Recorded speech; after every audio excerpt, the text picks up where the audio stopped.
क्या ब्रिक्स बर्बाद हो जाएगा? भारत अमेरिका ट्रेड डील के बाद कई सारे सवाल उठ रहे हैं ब्रिक्स की बर्बादी को लेकर। नमस्कार, आप देख रहे हैं न्यूज 18 का डिजिटल प्लेटफॉर्म। मैं हूं आपके साथ श्रुति श्रीवास्तव। अमेरिकी राष्ट्रपति डोनाल्ड ट्रंप ने भारत पर लगने वाले भारत पर रेसिप्रोकल यानी जैसे को तैसा टैरिफ को 25% से घटाकर 18% पर कर दिया है। ये टैरिफ अप्रैल 2025 में लगा था। ट्रंप ने रूसी तेल खरीद को लेकर अगस्त में 25% की पेनाल्टी टैरिफ भी लगाई थी। भारत में अमेरिका के राजदूत सर्जियो गोर ने कहा कि भारत और अमेरिका के बीच ट्रेड डील तय है। आने वाले दिनों में बस कुछ कागजों पर साइन होने हैं। अब सवाल उठ रहा है कि इस टैरिफ डील के बाद ब्रिक्स का क्या होगा। आइए समझते हैं विस्तार से। सबसे पहला सवाल ये कि क्या रूस से तेल नहीं खरीदेगा भारत?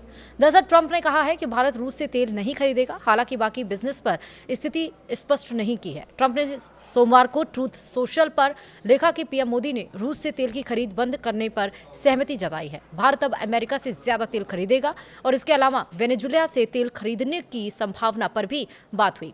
भारत $500 बिलियन से ज्यादा के अमेरिकी ऊर्जा, टेक्नोलॉजी, कृषि उत्पाद खरीदेगा। हालांकि रूस ने मंगलवार यानी आज के दिन 3 फरवरी को साफ किया है कि उसे भारत की ओर से तेल खरीद बंद करने को लेकर कोई बात नहीं हुई है। वहीं क्रेमलिन ने कहा है कि उन्हें भारत की ओर से ऐसा कोई संदेश नहीं मिला जिसमें इस बात की जानकारी नहीं है कि भारत तेल खरीद को लेकर अपनी रणनीति बदलने वाला है। इसके अलावा पेट्रोलियम मंत्री हरदीप सिंह पुरी ने पिछले हफ्ते कहा था कि भारत अपने कच्चे तेल के स्रोतों में विविधता ला रहा है क्योंकि रूस से आयात घट रहा है। जनवरी में रूसी तेल का आयात लगभग 1.2 मिलियन बैरल प्रतिदिन था और फरवरी में 1 मिलियन बैरल प्रतिदिन और मार्च में 8 लाख बैरल प्रतिदिन तक गिरने की उम्मीद है। यानी भारत पहले से ही रूसी तेल कम कर रहा था। दूसरा ये सबसे बड़ा सवाल है कि ब्रिक्स मुद्रा की योजना को झटका आखिर क्यों लग रहा है? ब्रिक्स देश लंबे समय से डॉलर पर निर्भरता कम करने और अपनी साझा मुद्रा बनाने की बात कर रहे थे। चीन इस दिशा में सबसे आगे था और युआन को आगे बढ़ाने में जुटा है, लेकिन इसे ब्रिक्स के अन्य सदस्यों का समर्थन मिलने की संभावना कम है। भारत अमेरिका डील के बाद भारत की स्थिति और मजबूत हो गई क्योंकि अब उसे अमेरिकी बाजार में बेहतर पहुंच मिल रही है। ऐसे में भारत के लिए डॉलर के विकल्प की तत्काल जरूरत कम हो गई है। हालांकि भारत पहले से ही स्थानीय मुद्रा व्यापार में शामिल है। भारत रूस के बीच 95% द्विपक्षीय व्यापार रुपए और रूबल में हो रहा है। हालांकि ब्रिक्स मुद्रा के लिए राजनीतिक इच्छा शक्ति अब कमजोर दिख रही है। तीसरा पॉइंट ये उठ रहा है कि दक्षिण अफ्रीका भी अमेरिका और ईयू के करीब यानी कि यूरोपियन यूनियन के करीब है। दरअसल दक्षिण अफ्रीका भी भारत की तरह अमेरिका और यूरोपीय यूनियन से ट्रेड डील करने की तैयारी में है। अमेरिकी हाउस ऑफ रिप्रेजेंटेटिव्स ने 12 जनवरी को African growth and opportunities act यानी कि AGOA के 3 साल के विस्तार को मंजूरी दी।